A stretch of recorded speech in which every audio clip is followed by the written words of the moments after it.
कि कौन सी चीज़ें तो लाजमी होनी चाहिए जिससे इंडस्ट्री, टैक्स कलेक्शन, आवाम को रिलीफ। आम जबान में हम आवाम दोस्त बजट के कहा करते हैं। यह हो गया है उन्हें बच्चों की फीसें और घर का किराया। बल्कि आज की वर्ल्ड बैंक की रिपोर्ट है कि 44% लोग पाकिस्तान में गुर्बत की लकीर से नीचे हैं। गुर्बत की लकीर से नीचे यानी 2 टाइम की रोटी 44% पाकिस्तानी, ऑलमोस्ट 50% बनता है, यानी 12 करोड़ बंदा पाकिस्तान के अंदर 2 टाइम की रोटी नहीं खा सकते। तो फिर अंदाजा लगाने के किधर ईदें सेलिब्रेट होती हैं, किधर कुर्बानी का जानवर खरीदा जाता है। आज भी मैं मार्केट के अंदर गया था, उसी तरह से जानवर बांधे हुए हैं। ज़राअत की अगर बात करें तो बड़ी जो हमारी फसलें हैं वो उसमें कमी वाकई हुई है। मवेशी कहते हैं ज्यादा बढ़ गए हैं। टेक्सटाइल के सेक्टर की अगर बात करें तो टर्म बड़ी मारूफ है, अगरचे कभी बजट हमने देखा नहीं है जो आम दोस्तों, लेकिन क्या आप एक्सपेक्ट कर रहे हैं? देखिए, मेरा अपना ख्याल ये है कि 45% ऑफ द पॉपुलेशन, 93 मिलियन लोग इस। नमस्कार दोस्तों, एक तरफ जहां पाकिस्तान की फौज और पाकिस्तान की सरकार सब अच्छा होने की दावा करती है, तो दूसरी तरफ वर्ल्ड बैंक की रिपोर्ट ने पाकिस्तानियों को पूरी तरीका से हिला करके रख दिया है। क्योंकि वर्ल्ड बैंक का साफ साफ कहना है कि पाकिस्तान में अब तक 45% से ज़्यादा लोग गुर्बत की लकीर से नीचे जा चुके हैं। लेकिन पाकिस्तान की फ़ौज अपने लोगों को बेवकूफ़ बनाने के लिए पाकिस्तान का डाटा अपने आप कंट्रोल करती है और पाकिस्तानियों को सब अच्छा बताती है। लेकिन पाकिस्तानी मीडिया को जब वर्ल्ड बैंक की रिपोर्ट सामने आई है, उसे देख करके पाकिस्तानी मीडिया के होश उड़ गए हैं। मुल्क में बिलो द पॉवर्टी लाइन है। आपने किसी पैनलिस्ट ने अभी कहा था $4 फी रोज़। मेरा कैलकुलेशन से अगर आज शायद स्टेटिस्टिक्स निकले थे 1800 कितने असद साहब कितने 1840 1200 रुपए तकरीबन बनते हैं इनकम है हमारा। मेरे ख्याल में देयर आर 2 एस्पेक्ट्स। नंबर 1, एक नई चीज जो अब आ रही है और जो अब we should give it full attention, हमारे डिफेंस रिक्वायरमेंट्स। हमारा डिफेंस रिक्वायरमेंट्स किधर से आएगा, कौन देगा, कैसे मिलेगा? We have to consider this. दूसरी चीज ये है कि इनडायरेक्ट टैक्सेस खुदा के लिए खत्म करो, because the poor can not afford it. 18% बहुत हो गया है। और क्यों नहीं ये हम करते हैं? रियल एस्टेट, होलसेलर, रिटेलर, ये क्यों रुका हुआ है? आप देखिए, अगर ये जो सैक्रिफाइसेस हो रहे हैं लाइफ स्टॉक, रियल एस्टेट तो ऑलरेडी नहीं चल रहा।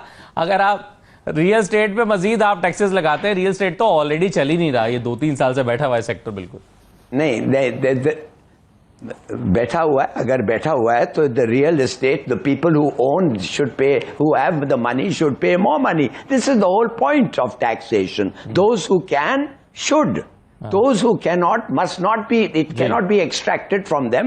फिर that is what happens। इसी तो problems होते हैं। तो मेरा अपना ख्याल है कि ये देखिए जी, प्रोविंसेस को आप कहें इनके पैसे माफ करिए। प्रोविंसेस के पैसे जो हैं, थोड़ा सा इरिस्पॉन्सिबिलिटी मुझे उधर नजर आ रहा है। They seem to be flush in cash, whereas the federal government has nothing. दूसरी बात यह है कि आप वादा करते रहते हैं ब्रॉड बेस का, मगर आप ब्रॉड बेस करते ही नहीं है। You don't even try. अभी भी क्या है, 17 है, 18% है वैट, GST क्या है, वही है।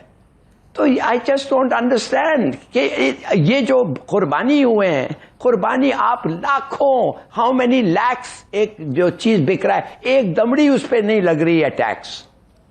रिमार्केबल। बिल्कुल सही है। कितने पैसे ये आपने देखा, आपने कहा कि ब्रॉड ये -13% पे है।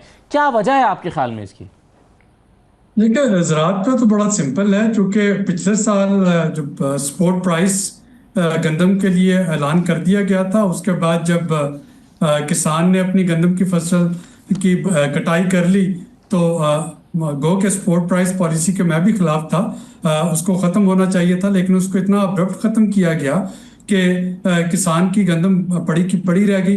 अब अगर उसको गंदम से प्रॉफिट नहीं हुआ, तो अगले जो खरीफ की फसलें हैं, कपास है, चावल है या कमाद है, उसके लिए वो कहाँ से इनपुट्स लेके आएगा, कहाँ से उसको ज़ेरे काश्त करता। तो नतीजतन हमने देखा कि एक तो वो जो स्पोर्ट प्राइस गंदम की, उसका रिपल इफेक्ट कि वो नहीं मिली, तो अगली फसलें जो हैं वो भी मुतासर हुई, और गंदम की जो है वो भी मुतासर हुई। और अब सेकंड जो था वो क्लाइमेट चेंज चूँकि हमारी जो ज़राअत है वो अभी भी कन्वेंशनल ज़राअत है, वो जो मौसमियाती तगैर हैं, एकदम से बारिशें होना, बारिश का ना होना, टेम्परेचर का बहुत ज़्यादा बढ़ जाना, टेम्परेचर का बहुत ज़्यादा कम हो जाना, तो उस पर तो हमारी ना तो रिसर्च है, ना हमारी वैरायटीज़ जो है वो उस काबिल है, ना हमने उस पर जो डिजिटलाइजेशन पे कुछ इन्वेस्टमेंट अभी तक की है, जो कि आपको ड्रोन उड़ा के सेंसर्स के जरिए बता सके कि कब ज़मीन में नमी की मिकदार कितनी है, कब उसको पानी देना है, कौन सी खाद उसमें डलनी है, या उसी ड्रोन के जरिए आपको पौधे की सेहत के बारे में बता सके, उस पर आने वाले कीड़े मकोड़ों के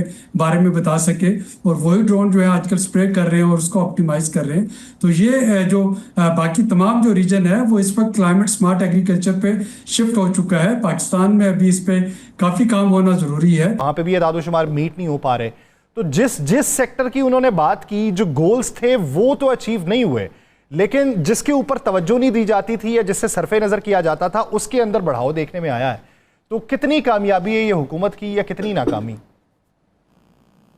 देखिए, सबसे पहली बात है कि फाइनेंस मिनिस्टर ने खुद ही कह दिया है कि जी ये सारे जो नंबर्स हैं ये हुकूमत के नंबर्स हैं और उनको वो सपोर्ट करेंगे और उनको वो सेकंड गेस नहीं करेंगे। सो एक तो उन्होंने ये हुकूमत के इदारे, स्टेटिस्टिक्स के इदारों पे ये सारा कुछ डाल दिया।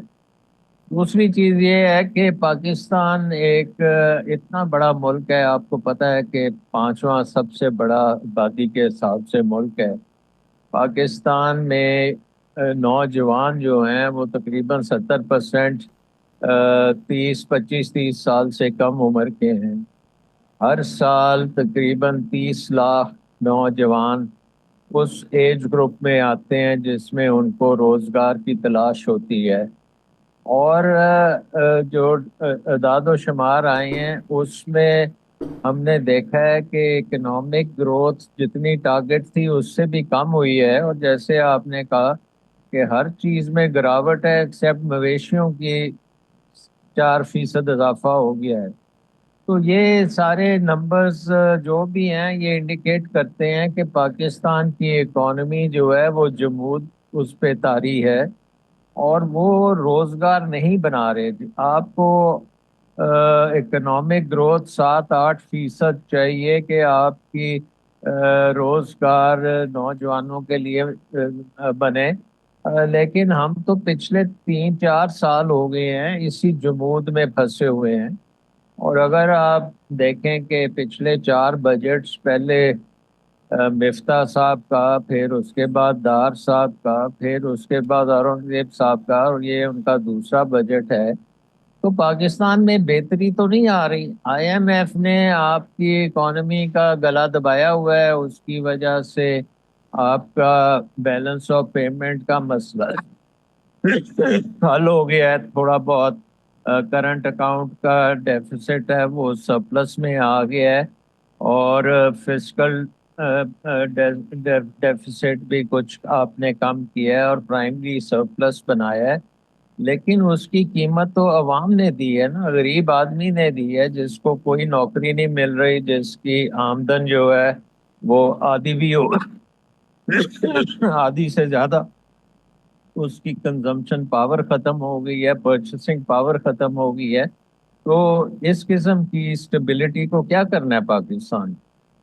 अच्छा डॉक्टर साहब, पाकिस्तान में कितनी सरमायाकारी आप देख रहे हैं अब तक आ गई है, या आने वाले दिनों में क्या इम्कानात है? क्या पाकिस्तान में सरमायाकारी आएगी, इंडस्ट्री नई लगेगी, रोज़गार बढ़ेगा? देखिए, सबसे बड़ा तो इशू ही सरमायाकारी है और इस वक्त पाकिस्तान की जो इन्वेस्टमेंट टू GDP रेशियो जिसे हम कहते हैं वो पाकिस्तान की सबसे नीची लेवल पे आ चुकी है। पिछले 75 साल में इतनी कम नहीं हुई जितनी अब कम है। और हुकूमत की अगर आप इन्वेस्टमेंट निकाल दें तो प्राइवेट सेक्टर तो इन्वेस्ट कर ही नहीं रहा। तो दोस्तों, पाकिस्तानी लगातार यही बात कर रहे हैं कि एक तरफ पाकिस्तान की फौज हमेशा से पाकिस्तान की जनता को बेवकूफ़ बनाती है कि पाकिस्तान में सब कुछ अच्छा चल रहा है और पाकिस्तान के इकोनॉमिक हालात बेहतर हो रहे हैं, तो दूसरी तरफ वर्ल्ड बैंक की रिपोर्ट ने पाकिस्तानियों को पूरी तरीक़ा से चौंका के रख दिया है, क्योंकि पाकिस्तानियों का लगातार यही कहना है कि वर्ल्ड बैंक की रिपोर्ट में साफ कहा गया है कि पाकिस्तान के लगभग 10 से 11 करोड़ लोग गुर्बत की लकीर से नीचे हैं और वो लगातार 2 वक्त की रोटी के लिए भी संघर्ष कर रहे हैं। लेकिन पाकिस्तान की फौज पाकिस्तानियों के लिए सब अच्छा बता करके बेवकूफ़ बनाती है। पाकिस्तानी मीडिया का लगातार यही दावा है कि पाकिस्तान को पूरी तरीका से आईएमएफ ने कंट्रोल कर रखा है और पाकिस्तान की इकोनॉमी को टोटल कंट्रोल आईएमएफ कर रहा है। आईएमएफ की मर्जी से ही पाकिस्तान की सरकार बजट बना रही है। जो चीज़ हो रहा है वो आईएमएफ की मर्जी से हो रहा है। आईएमएफ के बिना पाकिस्तान कुछ भी नहीं कर सकता। यही कारण है कि पाकिस्तानी इस बात को लेकर के काफ़ी ज़्यादा बेचैन नज़र आ रहे हैं कि जिस तरह की शर्त आईएमएफ पाकिस्तान पर लगा रहा है वो पाकिस्तान की इकोनॉमी के लिए लगातार खतरनाक हो रही है और पाकिस्तान के लिए आने वाले दिनों में और ज़्यादा मुश्किलातों को भी बढ़ा सकती हैं। आपकी क्या राय कमेंट में ज़रूर शेयर करें। यदि आप अपने चैनल को सब्सक्राइब करें, वीडियो पसंद आए तो लाइक करें, कमेंट करो और शेयर करें। जय हिंद, वंदे मातरम।